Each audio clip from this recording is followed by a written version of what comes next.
My big problem is remembering to record. Okay. So at least you'll have this on the recording, this page. Okay.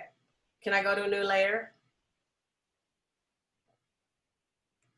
Yes, ma'am. All righty. Okay. So let's go on to the other one. So we have 5. This is condition 5. And this is the associative law for addition.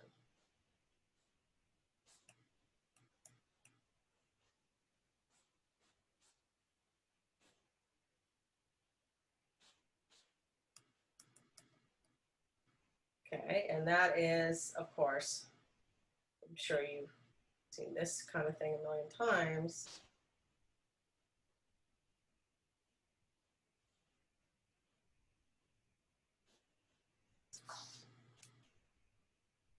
Where the parentheses are meant to be that the operation takes place first, right? So in other words, you add V1 and V2 first, and then you add V3. And on this side, you add V2 and V3 first, and then add V1, right? Okay. All right, that's pretty easy. 6, there's the commutative.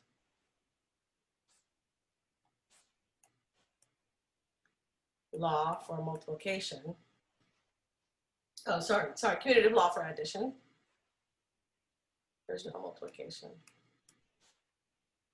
Okay, and so that's V1 plus V2 has to equal V2 plus V1.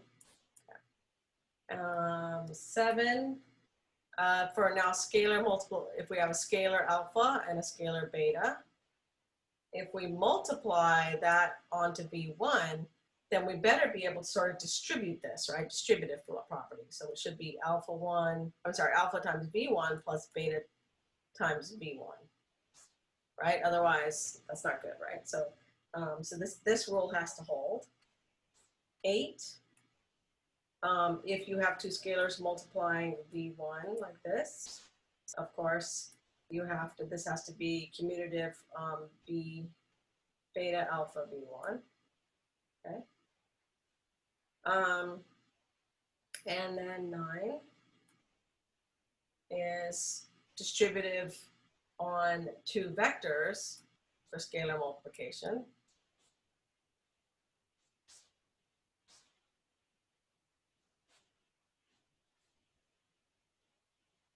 Okay.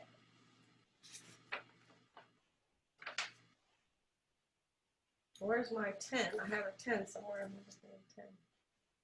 Give me a sec. I gotta find my 10. It disappeared on me. So Oh, yeah. are we gonna have to test like all of these to find if it's in a vector space? Most of the time, yes. So certainly when you're first getting started testing for vector spaces, a lot of times you'll find that they violate very early, right? But you might have to test them all. Yeah. Okay, so number 10 is that 1 times V, so the scalar 1 times V better be V. Okay, seems obvious, doesn't it? Okay, all right. Let's look at some examples that are kind of weird little spaces. All right, so you all know about, we already talked about the 115 vectors. I hope that it'd be a good exercise for you to go through all of these for the 115 vectors, right? So meaning 115 vectors, that space, recall, has that particular plus and the particular multiply, right? That we all know and love from 115. So it's a good idea for you on your own to go through and check all 10 for those vectors. Okay, so now we're gonna look at some spaces and you have to tell me whether, if they're a vector space or not. Okay, so here's number 1. What about R2? So that's just the plane with a hole in the middle, and I'll draw what that means. So let's say you have R2, so R2 is just the plane, XY. But I cut this part out here. I cut out right at 0, 0. So right at 0, 0. So 0, 0 is cut out. doesn't exist. Think of the vectors in, 115 vectors, right? As our vectors that you might want to test on here. Tell me if this would work as a vector space. You have R2 with a hole and the 115 vectors. 115 two space vectors, right? So like V could be like, two components, X, Y.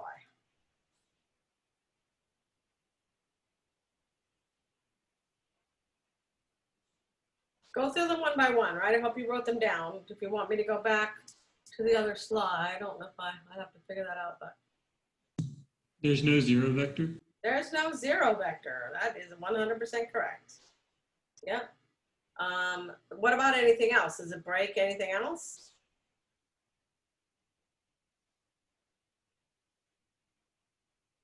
Does it break the one that's like the additive inverse because you can't have zero? Yeah, because you can't have zero. Yeah, absolutely. So the zero vector just breaks a bunch of things. If you don't have the zero vector, you break a bunch of things, right? Yeah. It's in some sense, it breaks addition, doesn't it? Because you could have V be like 2, 1, and then V2 be -2, -1. That's kind of the same as the additive inverse in this space. But that would take you out of the space, right? If by addition. Make sense? Okay, good. Number 2. What about a quarter plane?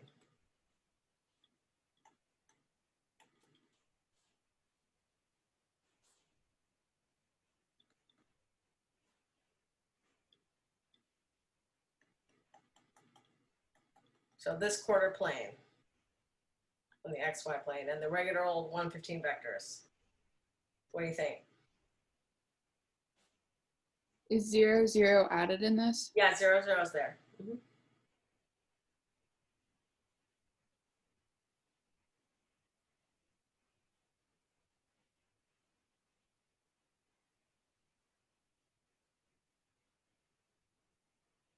Would it break the additive inverse rule? Well, no, because the additive inverse, you would get 0 vector, which is good.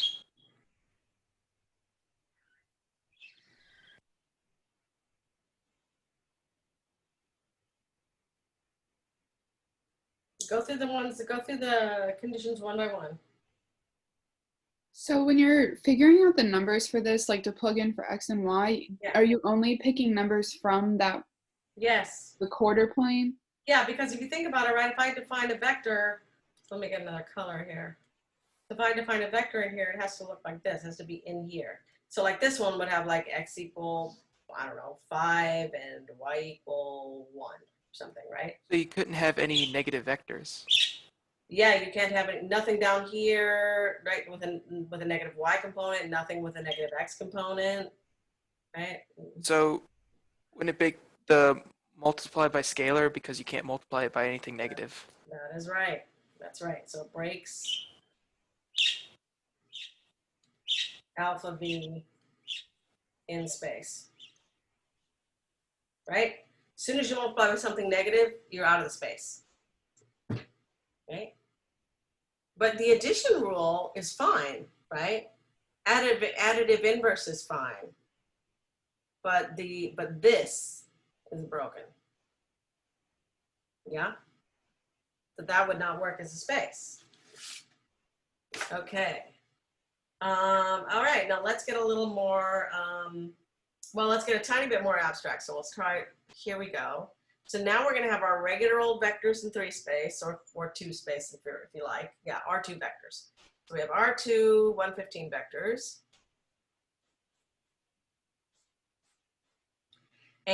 But with the regular plus, with regular old plus that you know and love from 115. But scalar multiplication is defined like this. Alpha V is equal to the 0 vector, no matter what alpha is.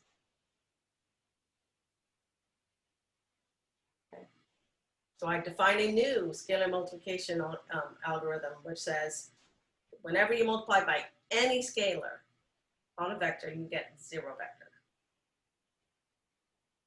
So would this space work? Remember, the space is always, what kind of vector is it? What is it? What is the object? Plus the plus and the scalar multiplication definitions.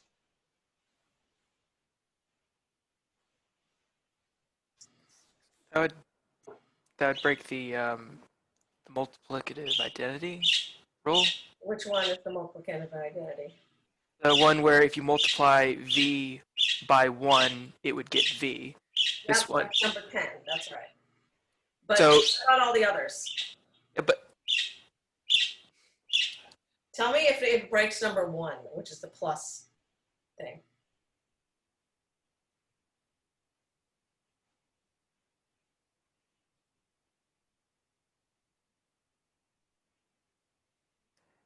yeah, I think so because if you multiplied it by 2, that would be the same as adding v plus v. So But that's not how that works, right? The plus is only you take two vectors and you add them with the plus definition that you have, and then you get another vector in the space. Right? You have to only think about the plus. Yeah, so it wouldn't work because with the new rule of plus, you would always get 0, so you wouldn't get a separate vector. But remember, the plus is just the regular plus that you know in Law from 115. It's the multiplication that's different. By scalar, that's different. Right? The plus is the regular old plus, like x1 plus x2 and then y1 plus y2, right? The regular plus. Mm-hmm. Because so we said, hey, this is 115 vectors in 2 space with regular plus, but a weird scalar multiplication. Right? So one would work then. Right? One works. Okay, what about number 2, which is scalar multiplication? Closed. So we say, so the first number 1 is closed under addition. That's what that means. Closed, meaning you get back a vector in the space. You don't go out of the space. And then number 2 is closed under scalar multiplication, meaning when you multiply by scalar, you get another vector in the space. So is it closed under scalar multiplication?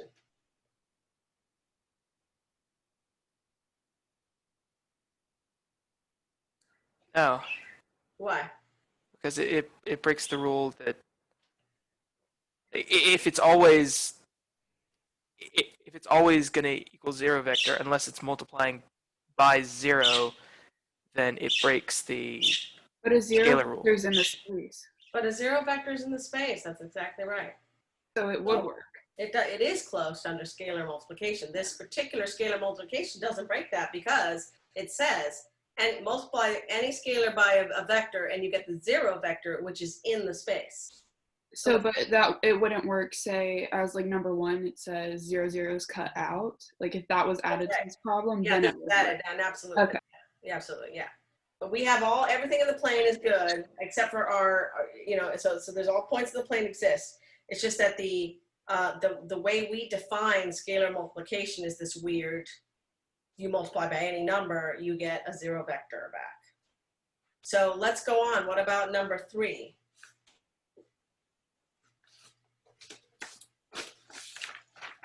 Zero vector exists, so Yeah, we didn't say anything about it not existing, right? What about number 4?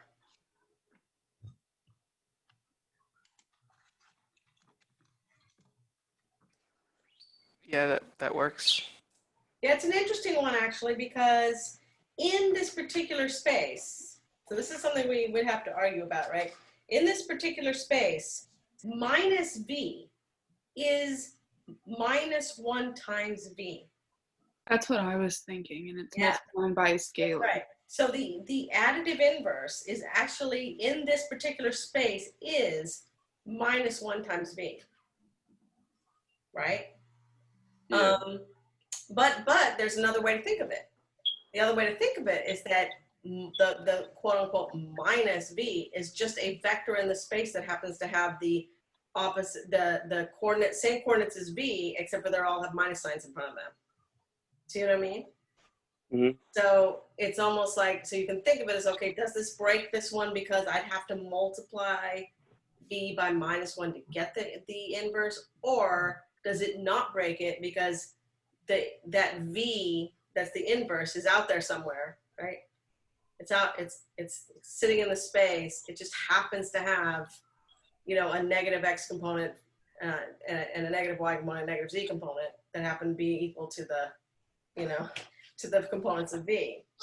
So this is a hard one to argue. I'm kind of on both sides, right? So you could say that that doesn't break this because that vector exists somewhere. You don't have to make an operation of -1 times that vector, right? It exists. You know that, right? It's like all vectors exist. Does that make sense?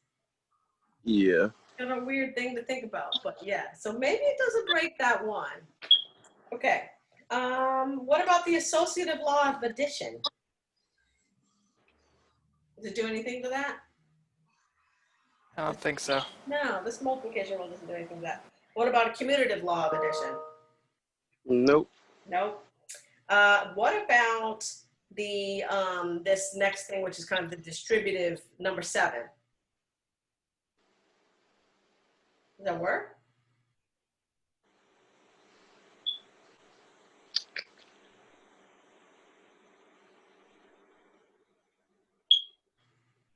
What do you think?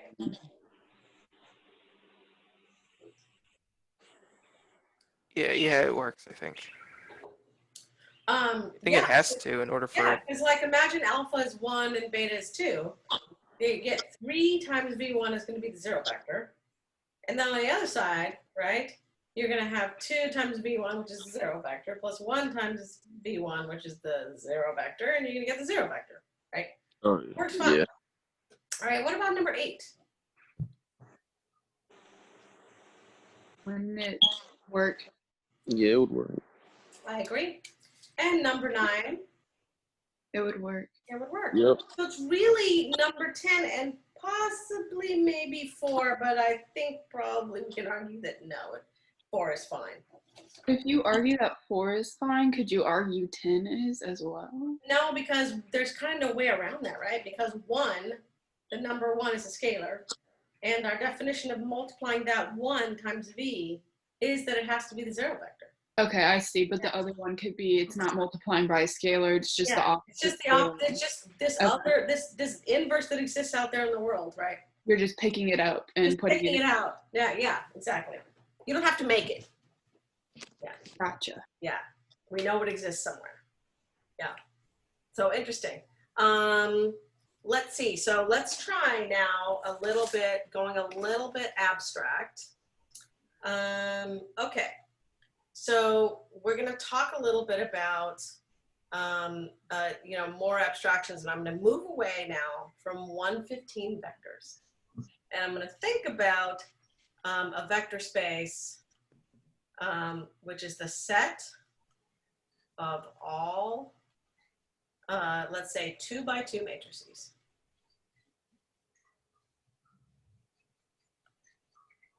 And then I also have to say what the plus is, with plus defined as element by element.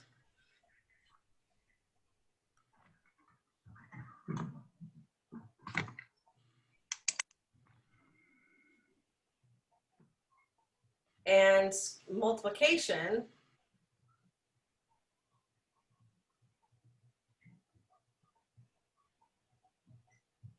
is multiplying each element.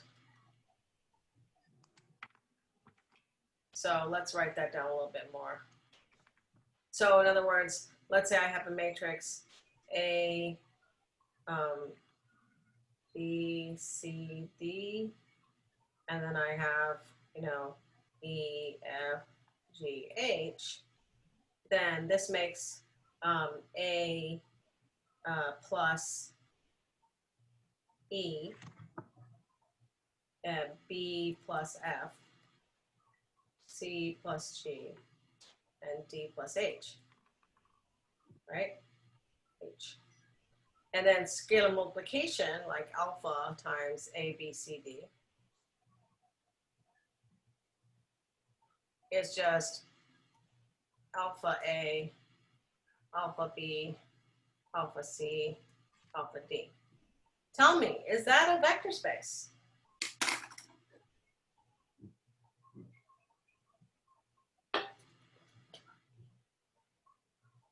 Yeah. So what do you think? So you say yes. So you think it obeys all of these laws, all 10.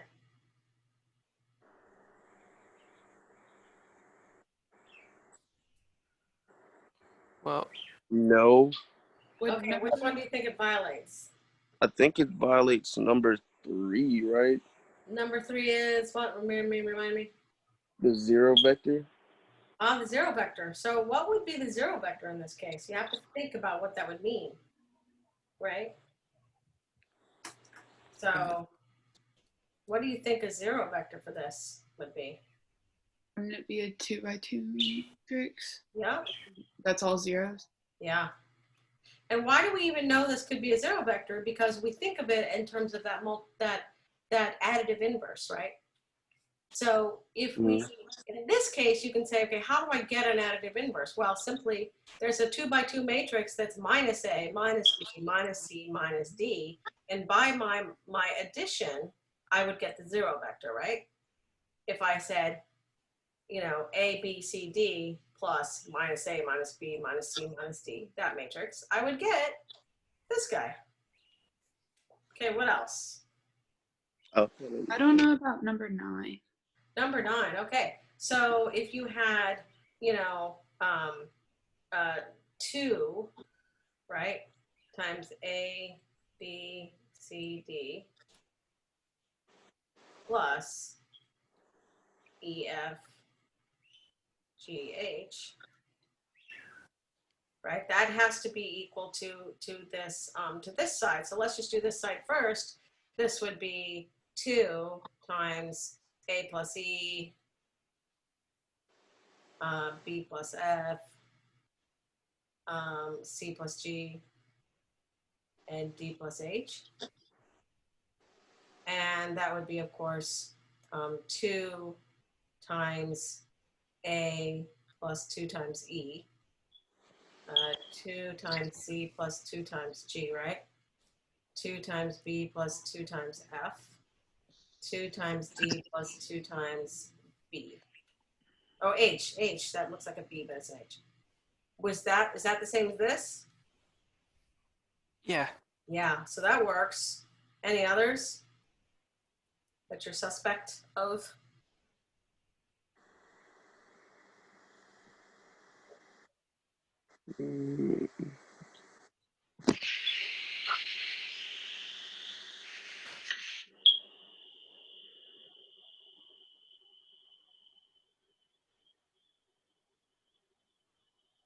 Everything else work that you can see?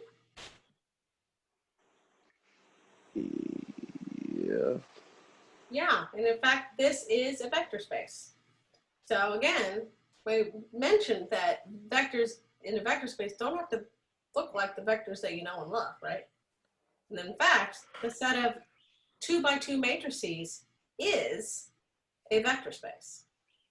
And in fact, the space of n by n matrices. So you can make another vector space of 20 by 20 matrices with this plus and this particular multiplication would be a vector space. Yeah? So there's many other examples that we'll be going through and using as we go through. But I think it is time to stop. Is it? Yeah, what was that? No, I didn't realize that time was already like up. I know, it's like 10:51 now. Yeah. Well, we'll start this again on Friday. Okay. All righty. All right, guys. Have a good rest of your day. All right. Bye. Bye. Bye. Bye, everybody. Dr. Schenk, I have a question for you. Yeah, sure. Tonight I am